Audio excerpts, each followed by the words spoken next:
നമസ്തേ. എന്താ പേര്? എൻ്റെ പേര് മുരളീകൃഷ്ണൻ. കണ്ണൻ എന്നാണ് വിളിക്കുന്നത്. ചേട്ടാ എവിടെ നിന്നായിരുന്നേ? ഞാൻ ചടയമംഗലം. എന്ത് പറ്റാ? എനിക്കൊരു ബൈക്ക് ആക്സിഡന്റ് പറ്റിയിട്ട് മുട്ട് പ്രശ്നമായിട്ടിരുന്നത്. ഞാനപ്പോൾ മെഡിഫോർട്ടിലൊക്കെ ട്രീറ്റ്മെന്റിലും കാര്യങ്ങളൊക്കെ ആയിരുന്നു. ഇവിടെ വരുമ്പോഴത്തേക്ക് നടക്കാനും ഒരു ശരീരത്തിന് മൊത്തത്തിൽ ഒരു ആട്ടവും ഇതുണ്ടായിരുന്നു. സ്പീഡിന് നടക്കാനൊന്നും പറ്റത്തില്ലായിരുന്നു. ഞാൻ ഇവിടെ വന്ന് കയറി കുറച്ച് വേദന ഞാൻ സഹിച്ചു. പക്ഷെ എന്നിരുന്നാലും ഇപ്പം എനിക്ക് ചമ്മണക്കാല് കൂട്ടിയിരിക്കാം. പിന്നെ നമുക്ക് യൂറോപ്യൻ ക്ലോസറ്റായിരുന്നു ഉപയോഗിച്ചുകൊണ്ടിരുന്നത്. അതിപ്പോൾ മാറി ഇന്ത്യൻ ഇത് ഉപയോഗിക്കുന്ന ഒരു രീതിയിലായി. പക്ഷെ കുറച്ച് വേദനയും കാര്യങ്ങളും എല്ലാം ഉണ്ടായിരുന്നു. അപ്പോൾ അത് ആഴ്ചയിൽ ഒരു ദിവസം ഇനി ഒന്ന് വന്ന് കാണാനായിട്ട് പറഞ്ഞിട്ടുണ്ട്. നമസ്കാരം. നമസ്തേ. ഞാൻ രാമേന്ദ്രൻ എന്നായിരുന്നു എൻ്റെ പേര്.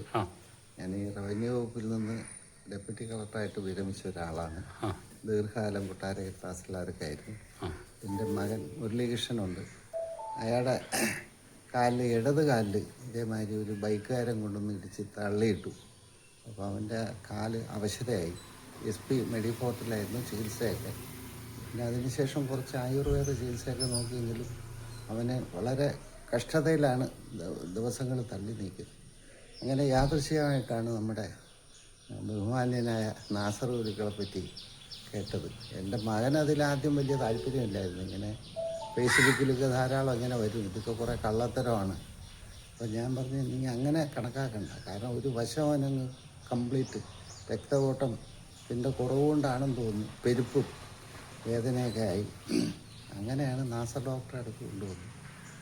അദ്ദേഹത്തിൻ്റെ കൈപുണ്യം, ഈശ്വരൻ്റെ അനുഗ്രഹം.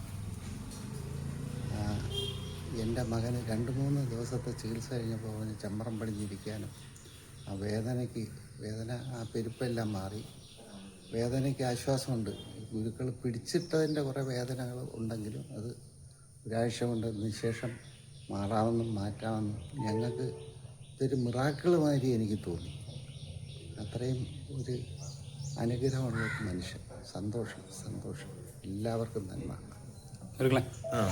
സാറ് മോനെയും കൊണ്ട് വരുമ്പം ഇത്തിരി കോംപ്ലിക്കേറ്റഡ് ആയിരുന്ന കേസ്. പിന്നെ ദൈവത്തെ ഞങ്ങൾ ഏറ്റെടുത്തു. ദൈവത്തിൻ്റെ കാര്യങ്ങൾ വർത്തിച്ചെന്നാണ് ഞങ്ങൾ വിശ്വസിക്കുന്നത്. ഞങ്ങൾക്ക് അറിയാവുന്ന ട്രീറ്റ്മെൻറ്റ് നടത്തി. ആ ട്രീറ്റ്മെൻറ്റിൻ്റെ പുള്ളി സക്സസ് ആയി.